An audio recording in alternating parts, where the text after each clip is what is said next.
Anyway, all right. That would hurt me. On. As we mentioned before the break, Kevin Arnovitz has a story on ESPN.com and the app about how the Clippers should pitch Kawhi Leonard on their franchise. Of course, the difficult part is, as I said at the top of the show, no one really knows what Kawhi wants in a team. So, Scotty, other than being in Los Angeles, what would you say would make the Clippers appealing to Kawhi?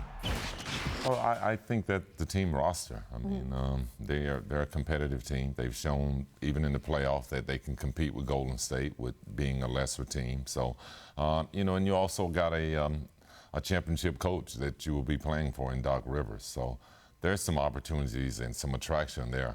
Obviously, being in LA, as you said, needs to be more, but he's coming home. He's able to play in front of his fans, his family.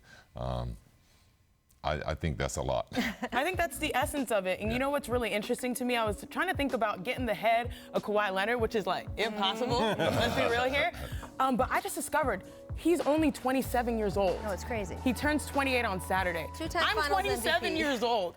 He has, 2 times finals MVP. He's also won a championship with 2 different teams. When you have done that, when you've climbed the mountaintop, what's next? And I think it's legacy. So it's not necessarily about the Clippers. It's more about Kawhi, his mind frame. And I think that he can work for his legacy now. Now, if he goes to the Clippers and makes that decision, that's on him. And again, it's close to home. The infrastructure is great. The young core is there. There won't be problems. He's already proven to take a team from the periphery and bring them to the mountaintop. If he wins a championship on a third team in his final, that's what you think about when you're an athlete trying to finish your career, that icing on the cake. And he has a head start being 27 years old right now. What I loved about the story, great read by Kevin Arnovitz, was that he sourced that the Clippers have no plan on actually pitching Southern California to Kawhi. They want him to determine that this is the best place for me to go no matter where it was. Right. Like, if this franchise was in Milwaukee is where I want to be, because of the competent front office, because of the deep pockets of the owner, because of the innovation that they have at an organization, kind of being forward thinking, and also the professionalism that they have. I think that's just a wonderful plan. Now, he could come to the conclusion that, being home is the sweetener there. Right. And then both sides feel great about it. Yeah, no doubt. And look, the Clippers have really, since this front office came in, have said, hey, we're not going to try to compete with the Lakers, right? We're not going to try to pretend to have that history, legacy, or dazzle. They've said, we're going to be the basketball team. So while the drama goes on across the hallway, they have presented themselves as the solid basketball choice. It sounds like they're going to do that again from Kevin's story. They do have major cap space available also. Now, if the Kawhi deal doesn't happen, though, the good side of having cap space is, hey, we got room for Kawhi. The bad point is if they don't get Kawhi, can this team wait another season to build this roster? So I don't know. Do they do just sort of this hodgepodge of sort of short-term deals again, Chiney, and kind of figure out and wait? There's not some great free agency class waiting next year. It's interesting because there's 2 approaches happening in the NBA. You have the win now approach, which you see right in the same city in LA, and you have build toward the future, which is what Philly did so well for so long.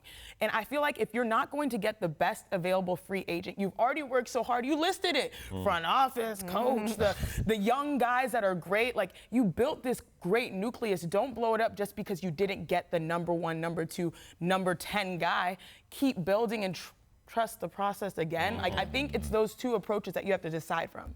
I don't think the Clippers are trusting the process anymore. No, they haven't been getting too many free agents. But I think, if KD decided to pick up his options, stay, get healthy. Right. Next year, he's free. Sure. Kawhi may pick up 1 year. Next year, he's free. So there's some room for the Clippers to say, let's wait till next season if these guys decide to stay. I think your point about Kawhi and possibly just doing a one-on-one type of thing with the Raptors is such an interesting idea, because it does put the Clippers in saying, okay, maybe we just wait 1 more year. And for Kawhi that says, hey, I didn't leave. I was going to run it back. But then inevitably teams don't tend to repeat. That's why he's so special. I think that's Kawhi's personality, is to keep us guessing, and then he just going to.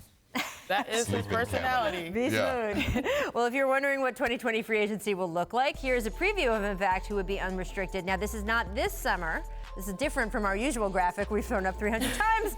This one is the next summer, because it's never too early, people. Anthony Davis, we'll have to see how that works out with the Clippers. We saw with Dwight Howard, right? All expectations could be that he resigns and then he could suddenly be available. Right. I don't know. When you look at this list, it doesn't immediately scream, wait a year. No, do it now. Go now. Big summer right now. Right. Yeah, none of those are top 5 players, and we have several top 5 players this summer. anymore. That's the big difference. Yes. So, but Anthony Davis is, but all signals he's staying in LA. we'll see. That's what makes it so fun.